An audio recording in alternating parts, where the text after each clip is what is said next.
रूप है। बैठने में असमर्थता और खासकर सांस लेने में दिक्कत, ये तो जीवन के लिए खतरा पैदा करने वाले लक्षण हैं। हाँ। मांसपेशियों की कमजोरी यहाँ सिर्फ चलने फिरने तक सीमित नहीं है, बल्कि सांस लेने जैसी जो बुनियादी क्रियाएं हैं जी। उनको भी प्रभावित कर रही हैं। और पिता जो दिहाड़ी मजदूरी करके जैसे तैसे घर चलाते हैं, उनकी लाचारी और बेबसी वो शब्दों में बयान करना मुश्किल है। वो कहते हैं डॉक्टर ने बोला है कि एक इंजेक्शन आता है, उससे शायद कुछ हो जाए, पर उसकी कीमत करोड़ों में है। करोड़ों में? हाँ। कहते मैं दिन भर खटने के बाद चंद 100 रुपए कमाता हूँ, करोड़ों कहाँ से लाऊंगा, क्या करूं मैं? मेरा बच्चा मेरी आंखों के सामने तिल तिल कर खत्म हो रहा है और मैं कुछ नहीं कर पा रहा। यह स्थिति दुर्लभ बीमारियों की सबसे कड़वी और कठोर सच्चाई को सामने लाती है। बिल्कुल। यहाँ सामाजिक आर्थिक खाई और इलाज तक पहुंच का जो मुद्दा है वो बहुत साफ तौर पर उभरता है। हाँ, बहुत साफ। पहले 2 परिवारों में भी आर्थिक चुनौतियां थीं, इसमें कोई शक नहीं, लेकिन यहाँ तो स्थिति बिल्कुल अलग है। एक तरफ जीवन रक्षक हो सकने वाला इलाज मौजूद है और दूसरी तरफ उसकी पहुंच से कोसों दूर एक लाचार पिता। ये जो दुर्लभ बीमारियां हैं उनकी त्रासदी यही है, अक्सर इनके इलाज असाधारण रूप से महंगे होते हैं, जो सीमित साधनों वाले या गरीब परिवारों के लिए लगभग असंभव बाधा खड़ी कर देते हैं। ये सिर्फ एक परिवार की कहानी नहीं है, ये एक तरह से पूरी व्यवस्था पर भी सवाल खड़े करती है। हाँ, ये अंतर बहुत साफ है और परेशान करने वाला भी है। तो हमने 3 अलग अलग परिवारों की कहानियां सुनी। जी।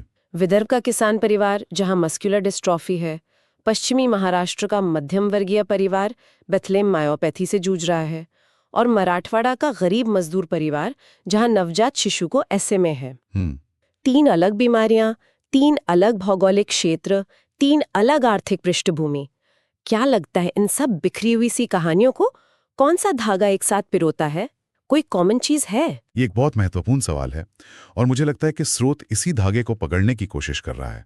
जब हम इन तीनों कहानियों को एक साथ देखते हैं ना, तो बीमारियों के नाम, परिवारों की आर्थिक स्थिति, ये सब जैसे पीछे छूट जाते हैं। अच्छा। हाँ, जो चीज उभर कर सामने आती है वो है एक साझा मानवीय अनुभव। बिल्कुल।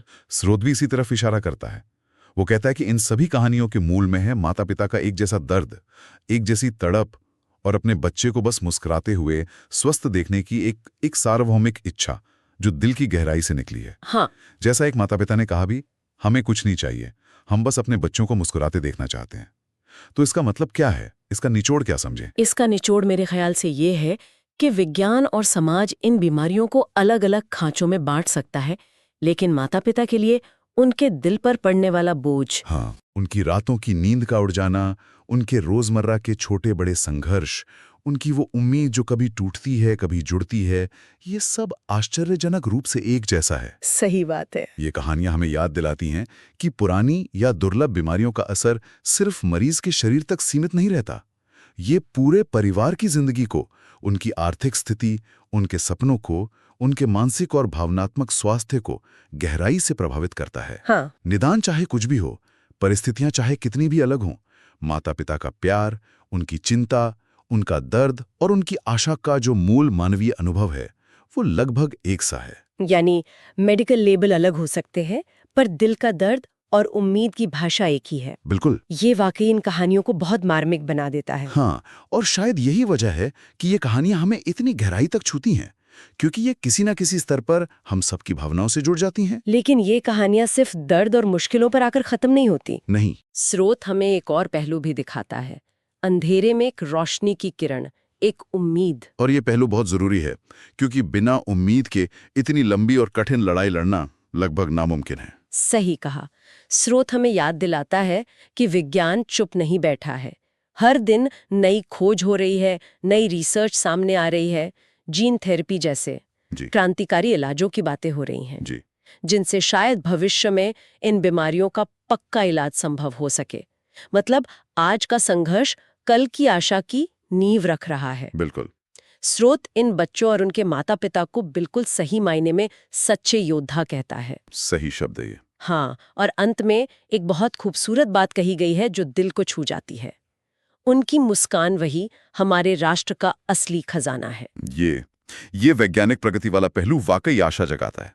खासतौर पर अगर जीन थेरेपी की बात करें तो ये इसलिए महत्वपूर्ण है क्योंकि मस्कुलर डिस्ट्रॉफी SMA जैसी कई बीमारियां आनुवंशिक गड़बड़ियों के कारण होती हैं। जी। जीन थेरेपी का मूल सिद्धांत ही ये है कि अगर हम उस गड़बड़ जीन को ही ठीक कर सकें या उसे बदल सकें तो बीमारी को जड़ से खत्म करने की संभावना बनती है। अच्छा, मतलब जो मूल कारण है उसी पर काम करना। हाँ, ये ऐसा है जैसे शरीर के डिजाइन में जो गलती है उसे सुधार दिया जाए।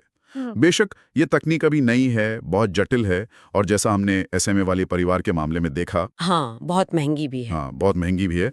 सब तक इसकी पहुंच बनाना एक बहुत बड़ी चुनौती है, लेकिन ये भविष्य के लिए एक शक्तिशाली उम्मीद तो जगाती ही है। और शायद यही उम्मीद इन योद्धाओं को रोज लड़ने का हौसला देती है कि शायद कल बेहतर होगा, शायद विज्ञान कोई रास्ता निकाल लेगा। बिल्कुल। और यहीं पर जागरूकता फैलाने और रिसर्च के लिए फंडिंग जुटाने का महत्व सामने आता है। हाँ। स्रोत में जो बात कही गई है कि ये लड़ाई सिर्फ उनकी नहीं, हमारी भी है, वो इसी ओर इशारा करती है। जब समाज में इन बीमारियों के बारे में जागरूकता बढ़ती है, जब रिसर्च को समर्थन मिलता है, तभी वैज्ञानिक खोजें लैब से निकलकर जरूरतमंदों तक पहुंचने वाले इलाज में बदल सकती हैं। ये एक सामूहिक प्रयास है। सही कहा, ये जिम्मेदारी सिर्फ उन परिवारों की नहीं है बल्कि समाज की भी है, हम सबकी है। तो कुल मिलाकर आज हमने इन 3 परिवारों की कहानियों के जरिए देखा कि दुर्लभ बीमारियों से जूझना कितना चुनौतीपूर्ण है। बहुत ज्यादा।